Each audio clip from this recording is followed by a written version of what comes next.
Good morning, everyone, and welcome to the Rangers Review Morning Briefing. It is Tuesday, the 9th of July, and I'm joined by a full squad this morning. First of all, fresh from his well-deserved break, Joshua Barry joins us. How's it going, Joshua? Yeah, going well. Good to be here. Good to be with you guys. I see that I've been following stuff relatively closely, and still a few things for Rangers to sort out before the new season starts, Derek. So I see we will be kept busy for the next month or so. Let's hope we've got a few transfers to report on. That's for sure. It has slowed down a little, although we did get Hamza Igaman at the tail end of last week. Chris joins us as well, just before he sets off for the Netherlands to cover Rangers' pre-season camp. How's it going, Chris? Not too bad. Speaking of transfers, I'm just filing my final transfer story before heading to Holland, he says optimistically, and hopefully I'm sure we'll come on to talk about that. So no, heading off, flight is later on this afternoon, heading into Amsterdam, and then a bit of a car journey down towards the Rangers training camp. So I'm looking forward to it. Interesting to hopefully speak to the manager for the next couple of days. There's obviously some games to look forward to as well. So after a summer of it's been a fairly busy, close season, I think it's safe to say, for a variety of reasons. And also a bit of international football as well, but nice to get the Rangers stuff back, very much front and foremost of the agenda. Absolutely. Before we get stuck in, folks, just a quick word, as ever, for our podcast sponsors, the MPH Boilers. If you're looking for a winning heating solution for your home, these are the guys to go to. They're an award-winning family-run business serving all of mainland Scotland, bringing the best in boiler installations and services. Head over to mpHboilers.co.uk for more details. The all-important link is in the description below. Right, great for Chris to tease a bit of some signing news. It's not an incoming, folks. You may have seen reports. Robbie McCrorie, we have touched on it in videos before, that he did put in a transfer request, and he was looking to leave Rangers for more game time, which is understandable. And it now looks like he is set for Rugby Park, Chris.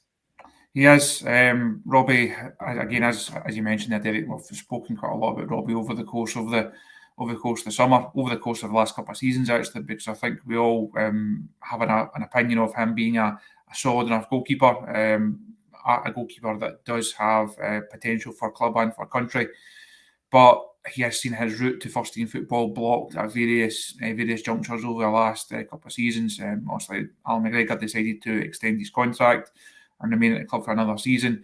John McLaughlin was also still there and was then given that chance as number one. Robbie then found his chances really limited in that situation. You then go back to last summer, and also Jack Butland comes in, does Jack Butland things over the course of the season, and you can't, unfortunately, as much as I like Robbie and as much as I rate him, you cannot argue with Jack Butland being the Rangers number one last season. I think Robbie could have had more opportunities, certainly some of the cup games. I think that there perhaps was times where he could have got some more game time, but I think this move it ticks a lot of boxes for him. It makes a lot of sense. So he's obviously out in Holland at present. He will leave the Rangers training camp later on today, fly back into Edinburgh, and then get himself down to Rugby Park to sign a contract there, get down to business with Derek McInnes. I think it's a really smart bit of business from Derek, a really smart move for Robbie as well. Yep, I agree with that. Comment coming from CGM55. I think before we reported that Rangers were looking for £500,000 for Robbie McCrorie. CGM55 says how much. Do we know at this stage, Chris, what the sort of fee will be? There is a piece on the website just now that I've just filed. I say 2 minutes ago. Wow, multitasking. Still trying to get exact details on the fee, but do understand that Kelly have offered Rangers fairly heavy add-ons and a big sell-on fee as well. So I think Rangers will be incentivised going forward. I think if you look at Premiership budgets, Rangers looking around about £500,000 for him. I think if he'd gone down south, that fee wouldn't have been an issue. Obviously, up here, budget's slightly tighter, managers working in different ways. So I think it's more heavily weighted on what Robbie will potentially do going forward.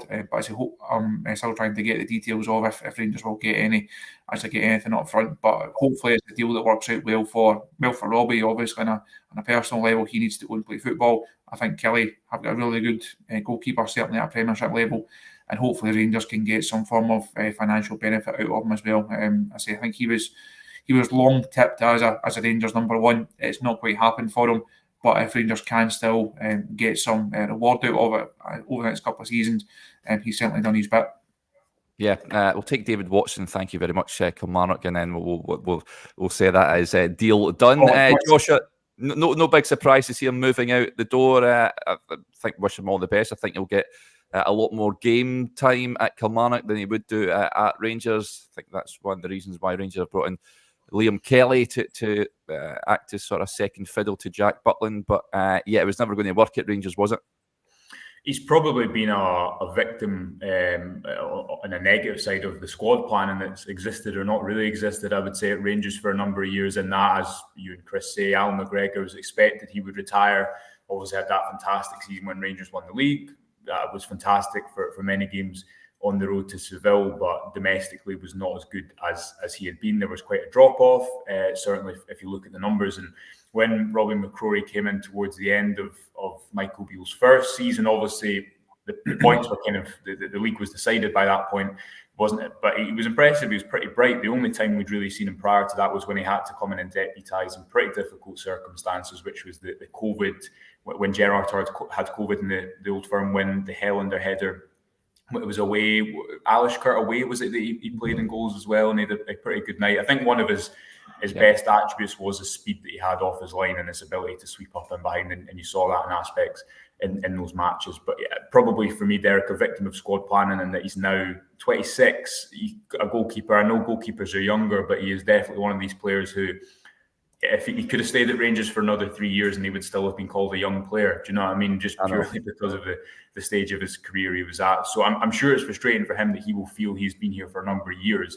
and not had that opportunity, whether it be when McGregor was out of form, a run of games in meaningful fixtures, because as mentioned, when he did have that run of games, the caveat against that was always, the league's done by this point, so how much can we really establish from those performances? So I'm sure he'll go with a lot of good wishes. He's been there for a long time, but you can understand from his point of view, he can't wait around any longer. We know about the future of Jack Butland and the fact that he's a player who, of course, is going to attract interest, and therefore does that conversation open up again from McCrorie about, well, could you stay around and be the number one?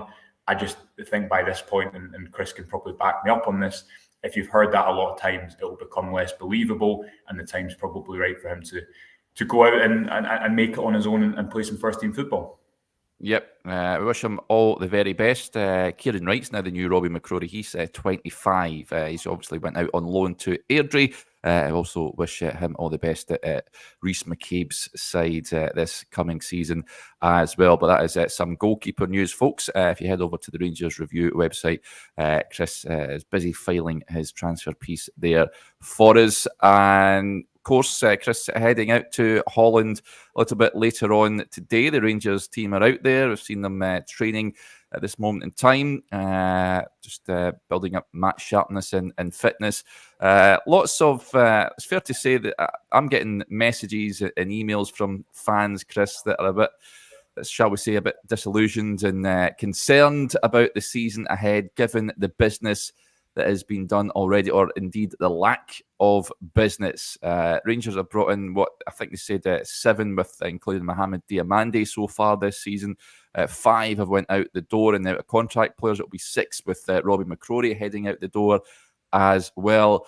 But you can understand fans' frustrations at this point in time that there's the players that have been brought in. I'm getting a lot of people saying that their projects are not exactly players that are going to improve the first team. I did expect Rangers to have been slightly busier by now, but I think we spoke about this a couple of times last week and made the point that the club have to, or the manager has to almost rebuild the squad as well as the starting 11. So you look at the profiles, the guys that have come in, it's really only Connor Barron looks like he could easily slot into that midfield and say, well, he can go in there alongside Diamande, and that's a midfield too. Apart from that, Nsiala as nobody knows what level he's going to be at in terms of being able to start games at this level. Hefty, complete unknown quantity. Ianis even more so. And also Liam Kelly coming in just as a backup goalkeeper, not coming in to replace Jack Butland, just coming in to, as we've touched on, take Robbie's place in the squad. Robbie made it clear he wanted to move on. Liam Kelly comes in and takes that place. So I did think the Rangers would have been slightly busier, not just in terms of building that squad, but in terms of improving that starting 11. I think that's a fair comment from a number of the fans. I've seen it on the show over the last couple of weeks. It's become a point. It's become more and more prevalent. It's become made more and more often. I think the longer the days or the longer the window goes on, the more days that tick over, I can sense an anxiousness amongst the Rangers fans. There's a team back in action this week, and it's going to look very, very similar to the side that finished last season. And of course, it didn't finish last season well, and didn't finish last season at an acceptable standard in terms of results, performances, silverware. So I do get why people are starting to get a bit anxious. We are still relatively early in terms of the window, but Rangers are back playing competitive football in 4 weeks' time, and that will really start to focus minds amongst a number of the fans, and I'm sure it's certainly focusing the mind of the chairman and Niels Coppin and certainly the manager, because he spoke towards the end of the season about this big rebuild and end of an era, and it's not quite felt like that so far. There's a comment coming just on the NCL. Thomas says he's got the Maldini seal of approval. That is good enough for me. Looking forward to seeing him in action. What do you make of the signing so far, Joshua, and the Rangers squad state of play at this moment in time? Do you think supporters have got a point to feel a bit apprehensive about the new season starting with the personnel that are still there?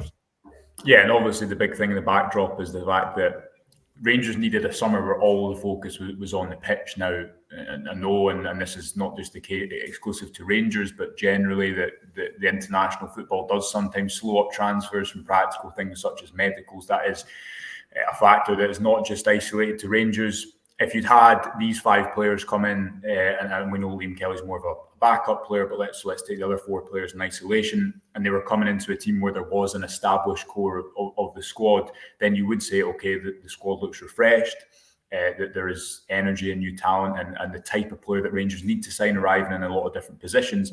The difficulty is the breadth of work that Rangers have wanted to do and want to do. This window means that by this point, 5 signings doesn't quite look like enough. I know Diomande is included as well, but the difference from Cortez is that those terms were already agreed when he initially joined it. And the big thing, again, to go back to Derek, is the stadium, because much was made of the fact that, look, Rangers have to rebuild a squad, which is difficult. Rangers have to do a lot more than one transfers window work in one transfer window. And they've also got the fact of August on the horizon, which is, and we saw last August, didn't we? They lost the first game of the season. They lost the first Old Firm game of the season. They were beaten heavily in the Champions League qualifiers, which did impact morale, if you remember back to that PSV away game. You've got all that now with a new squad, but of course you have the uncertainty of where are these games playing. So all of those factors that I think are culminating at the moment when there isn't as much transfer rumours, when there hasn't been a new signing in a while. I know there's a signing made by Igamanni at the end of last week, but that's one that's been in the post, shall we say, for a couple of weeks before that. So some of the business, and we can get into it, I think fits the criteria of players that Rangers should be going for. The difficulty is the wider picture at the moment. I'm sure we've talked about the fact that extensively over the last week, this stadium issue is an issue, and it's not going to go away until it's sorted, and it's going to continue to be a bugbear, understandably, of supporters up until then. So there's been some good business in isolation. I think that Niels Coppin and co are going to have to do a lot of work in one transfer window, and it's going to take time for a transfer model to be established. It's the overall picture, which is epitomised by the stadium issue, that I think leads to the mood you have at the moment where there is apprehension. There was always going to be apprehension about a new squad starting this season in August. Now you have all the uncertainty of where Rangers are playing and those issues that people are experiencing in relation to that makes it all the more difficult at the moment, I think. Yep, absolutely. There's a few comments that are coming in that I'll just touch on before we move on. Aldo touched on this yesterday. Lammers training with the B team. He played for the B team in the match against, was it Queen's Park at the tail end of last week? He'll be moving on, Aldo, as well, that Rangers can recoup what they paid Atalanta for him. I've said it before, I'd like to see Rangers get a bit more money given what he did for Utrecht at the second half of last season. Do you think Rangers are realistically going to get more than what they paid Atalanta, Chris? If you'd asked me 3-4 months into the season, I would have said no. But you then look at the second half of the campaign that you had and how impressive he was clearly back in Holland during that loan spell, then I don't see why not. Of course, it all depends on what clubs want to pay for him. It's not just a case of, well, Rangers say we want 3.5 and therefore it definitely happens. But I think his form in the second half of that campaign, it does give Rangers a slightly stronger hand to play, because he will move back to Holland. I think that's the ideal league for him. I understand there's a couple of Eredivisie sides that are interested in him, so I would be surprised if we see him move on to Spain or go back to Italy. I think he's had experience. He's in different leagues around about Europe. Also, the Rangers one was a really tough experience for him. He was the wrong man in the wrong movie for Rangers last season. Clearly more suited to the Dutch game. Clearly has a bit of confidence back now. Scoring record and assist record was good. If Rangers, I think you've gone from looking at a player who was destined to be a big loss in terms of the budget, given how poor he was during that first half of the season. Second half, I think that every week that went by, every goal that was scored, his value did steadily increase. And if Rangers do have to take a hit on it, I don't think it will be a big one. You're then looking at a couple of thousand rather than a couple of million on it. I want Rangers to make a couple of million, I'm going to be honest. Josh, of the squad Rangers have at this moment in time, where is the pressing areas that need to be strengthened, do you reckon? Oh, quite a few. What's the David Moyes tweet, the Man United tweet? We need to improve our passing, defending, scoring goals, and copy and paste. Now, I think to Chris's point, look, if you can, Chris had the news last week about the fee that Rangers would want to get for Cyril Dessers. The picture is much, and this is probably a bit of an understated fact, but when Clement came into the club, the thought of, let's just take the money that you paid for Lammers and Dessers collectively, effectively recouping that money, that was a very far way, and that was a lot of money relatively that Rangers had shelled out last summer for those two players. That obviously would open up the possibility of going to get, I think, the more experienced players that we've heard Philippe Clement reference that are going to be important for this new strand of players that Rangers are signing. But obviously then you're on different clubs' timescales as well. And club, I've seen a comment pop up a minute ago, when, take the Lammers situation, when clubs know that Rangers want to move him on, that doesn't necessarily strengthen their bargaining position. There's a few clubs that are interested, but again, depending on where those clubs are at, they might know that the longer they leave it, the better chance they have. So these are all factors in the transfer window. Just more generally, Derek, I'm not looking at the age of players that Rangers are signing doesn't concern me too much, because I think that if you look over the last few seasons, experience hasn't always helped Rangers. I think if you look at the players in the squad who are brave, who aren't impacted, their performances aren't impacted by pressure that much. Thinking of players like Diamande or Cortez or Ridvan, they're all young players. So it's not so much that Rangers need to, of course they need experience. I don't think they need to go and sign 6 or 7 players that are over the age of 27. They probably, like Jack Butland, need a few more players like that can be dotted in and around the squad. The priority has to be quality. It might take a little bit more time for the maturity of these young players to bed in, especially in an environment like Ibrox. But I'd much rather have that quality than trying to sign players who are of a certain age but can't deal with the pressures of playing at Ibrox. But to your original point, what areas still need strength? You still need, presuming if Dessers goes, you still need another option up top. I think there's an argument about another central midfielder, although that's maybe, that's one we've obviously discussed, and the Kenny McLean name continues to pop up there. Again, it depends on what happens in the centre of defence and right back about what you need in those positions. Rangers, if James Tavernier was to go, have a ready-made option there in Dujon Sterling. I think that could be his best position going forward. but they still need depth. That's the point, don't they? And I guess at the moment, while we're speaking, yes, the window still has a long way to go before it closes, but their squad also is a long way from being finished, depending on how many outgoings there are. Yep, a few points coming in. This one from Alan McConnell. I think we touched on this last week when he posted on Instagram. He says, any news on Sima after his ex-Instagram comment? I think it was the highlights reel, wasn't it, of last season with the more to come soon or something like that, little emoji. We know that the player and club are keen on bringing him back to Glasgow. It's up to Brighton, of course, and negotiating an acceptable price for Abdallah Sima. I think any of you guys be opposed to Abdallah Sima pitching up at Ibrox again? No, I think it just needs to work for Chris can correct me if I'm wrong, but just or put his opinion in it as well. It needs to be the right price for Rangers, because you've got to remember that Sima's been on 3 loan moves now, is it, Chris? He was at Stoke, Angers in France, and then Rangers. Yeah, and we obviously had the news, I think, at the end of, I don't even know what month they're in. Was it June? I think that Brighton were going to wait and make that decision until their new manager was in. Their new manager has now been in for a good few weeks. Sima has 1 year left in his contract, but the option of another year as well.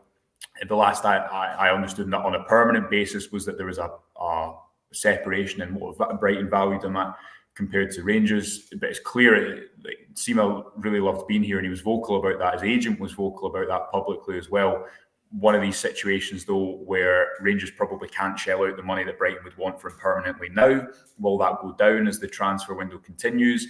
It'll probably depend on the interest from other clubs as well, because are Brighton going to send a player out for a 4th loan deal when then next summer, if they were to look to sell him, they'd be in a weaker position, Derek, because they would only have a year left on the player's contract as opposed to 2 years this summer. But if the price was right and if Rangers could make it work, injury issues aside, and that's obviously something that extends to the whole squad, he was a player who scored 15 goals by the turn of the year when he wasn't playing up front. So I think we know of his effectiveness in the Scottish Premiership, which is really important. Yeah. Let's move to some off-field issues. I'll come to you, Chris.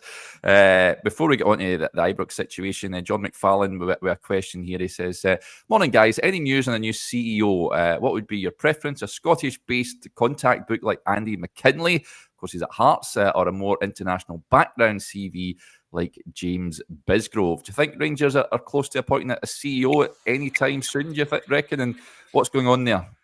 Not close as far as I've heard, not close as far as I understand it. All the kind of chat on that situation has been that the club will take their time, and that there are obviously bigger issues, with all respect to the importance of a chief exec. There's a couple of big issues that Rangers have to take care of. Ibrox obviously every one of them in the transfer window. I think that has to be the full focus from everyone at the club. We have to get those 2 issues sorted soon. We have to get those issues sorted in the right manner, and ultimately then I think the CEO then falls into that place. Now Rangers have to have a chief exec. They have to have someone in that position. The timing of James Bisgrove's departure is obviously not ideal for the club, but I think they seem confident that they can get through, and they can sort those big ticket items without a chief exec coming in place. I know after James left, there was a comment of, no, why can't I just go and get someone? If you're going to get the highest quality candidate possible, there is a fair chance that they're then going to have their own notice period to work. So it wasn't a case of, well, James can leave on Friday and you can have someone in on the Monday morning. No, if you're going to have the highest calibre of candidate, they will have their own contractual situation to work through, whether that's in football or whether it's a different sport or a completely different industry. In terms of profile, I think they need obviously the best man possible for the job. That goes without saying. I think they will go for someone who does have a knowledge of Scottish football. I think they'll go for someone who does have a contacts book within Scottish football, because I think it's important that, again, it's a point that we've made not just over the last couple of months, but over the last couple of seasons. The Rangers need to be more savvy. I feel like they need to have more influence in terms of SFA, SPFL. need to have more influence politically. That extends to press relations as well, and that's something, all of those matters. If you have the right man as chief exec, all of those issues are very much in his entry. That's things that he has to deal with. He has to have that influence on various aspects of the game. So I think it's important that Rangers have someone who can, even if they've not grown up in the west of Scotland and they know the intricacies of the football club and they know exactly every aspect of Scottish football, they have to understand the situation here and they have to be aware of how they have the required influence in each of those sectors. I'd like Rangers to get it sorted out as quick as they possibly can. Mark with the point says, any of you three fancy the CEO job? I'm happy to do it. If Rangers are watching, then I need to speak to the boss, but I'm sure I can juggle my work here with doing the Rangers CEO job. But you could be very public facing in that role, Derek, couldn't you? That would Yeah, absolutely. I can answer any of your points on the morning shows, but very much doubt Rangers are going to give me the call for that one. And then we'll move on. Kevin Robb, just when we kicked off, he says, do MPH do football stands? Of course, this is the Copeland, the news over the weekend. Not good. Rangers, there are fears of being out of Ibrox until October. Who knows if it's that going to be then or even longer? We don't know because the supporters, the fan base, still awaiting from an update from the football club on this situation. I think the two previous statements, the one before the league fixtures were announced, were short to say the least. Chris, the fans deserve more, do they not? They do. I saw the segment that you recorded with Stevie on this yesterday morning. And you can't disagree with anything that Stevie said on that. Now, I think he spoke well on it. Ultimately, the fans are the ones who are being inconvenienced the most here. So yes, there's going to be a financial cost for the club. The board will just have to suck that up. Now they've painted themselves into this corner, or the football club have painted themselves into this corner. They will just have to take all the flack and all the financial ramifications of that. Ultimately, the manager and the players, yes, they will lose the Ibrox factor, and that's clearly a problem for them. But it's a football pitch; it's got white lines and goals on it, and they will be expected to go and win those games, regardless of where they are played, whether it's Hampden, Murrayfield, Ibrox, whatever. The fans are the ones that have been left in the dark here. I say we're still 4 weeks out, but we're now 4 weeks on, and that, when you look at the communication that has come out from the club, it's easy to see why the fans are getting slightly annoyed, which is probably a polite way of putting it. I think they're quite right to ask for answers, they're quite right to ask for clarity. And even if the situation has worsened, even if the timescales have been put further back, the club owe it to the fans just to be honest with them. Don't try and sugarcoat it, don't try and spin their way out of it. So just give the fans what the situation is, give them the respect that they're due, give them the information that they want, and hopefully that will start to rebuild some faith back in the club and back in the board, because it's I think it's safe to say the fans on a number of issues are really starting to not get to the stage where they're going to be protesting at the front door. I don't think they're quite at those levels yet, but there's been a number of things over the course of the summer that's clearly eating away at them. I think a bit more clarity on this Ibrox issue would certainly go a very long way. But behind the 8 ball, Josh, I mean, playing away from Ibrox, we all know the mammoth games that are coming up in the Champions League, but domestically as well. This is not good, is it? No, there's no way to. I think the best spin man. There's no way to spin this, is there? No. Just to follow on from Chris's point, the thing is, a new season, you should be able to build optimism. And I think if this was done in the right way, Rangers need to try and build some sort of siege mentality, because they're going to be away, as you say, from Ibrox. We know how difficult the Champions League qualifiers are, and equally we know how transformative, because of the new Champions League structure, how transformative that money could be. And I think few clubs around Europe have benefited as much from their home stadium in European competition as Rangers have in the last few years, which makes it all the more concerning. The risk for me, Derek, is viewing this, that Philippe Clement can't just be the only voice here, because he has got a big enough job trying to build a good football team, in a short space of time, trying to get a lot of new players acclimatized, trying to work with players who may go under certain circumstances and may not. That I think is one of the key underlying issues here. He needs to be allowed to just be the figurehead for the football side of things. And as Chris said, supporters, we're only a month away from the season starting. That decision needs to be made public very, very soon, because when Rangers go into these European games, you can't risk this type of apathy. I think we're sensing, obviously we're not at games at the moment, but you do get a sense from social media, which isn't the most positive of places, admittedly, of what the mood is like. I think that the only way that is going to turn is with honesty as to where the situation is at, so that Rangers can try and create a home atmosphere wherever they are, because we know how difficult these European qualifiers are going to be.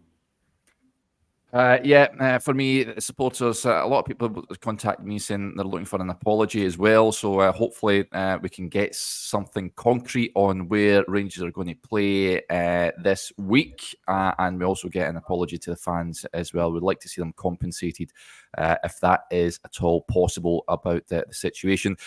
Big thank you to Bluebells Are Blue, who's donated 5 Rangers Review memberships. Thank you very much for that. It's very kind of you once again to do just that. So you can take up one of those memberships. Excellent generosity there. King Charles Spaniel gets in touch. He says, is there a presser before the Ajax game, which kicks off on Saturday, I believe? Now, Chris, you're heading out to the Netherlands. I guess you'll be very busy when you're heading out there covering Rangers. I would imagine so. Otherwise, Josh will be looking for his money back. No, I think it's safe to say it will be a busy couple of days. You also keep across all of it on our social media, on the website, on the YouTube. We'll have every base covered over the next couple of days. It's not an official pre-match, match day -1 presser ahead of Ajax, but there will be coverage. There's an interview with Ross McCausland on the site tonight and tomorrow morning, and there will be interviews with the manager and players also heading into that game and afterward as well. So plenty to keep us going. Hopefully there's the odd transfer rumour in and out over the course of the trip as well. And we're already looking for a local Dutch night spot to go and watch the games over the next couple of days as well, just to keep us a bit of European flavour to the trip. But our full focus obviously on Rangers. It's a really important trip for them. There's not that many of us heading out, so I'll keep an eye across all of our various channels, and we'll try and bring you the best coverage and the breaking news as and when we can. Yeah, we'll have loads of content coming your way, folks, from the pre-season camp. Right, we'll wrap up there. Big thanks to Joshua and to Chris as well. Now, we recorded for those of you that are Rangers Review Extra members, what we'll do is we'll record a Q&A this afternoon. So I'll pop out the link in the community page, get your questions in, and we'll get through as many as we possibly can. Big thanks to Joshua and to Chris. And if we don't speak to you later, then enjoy the rest of your Tuesday. Bye for now.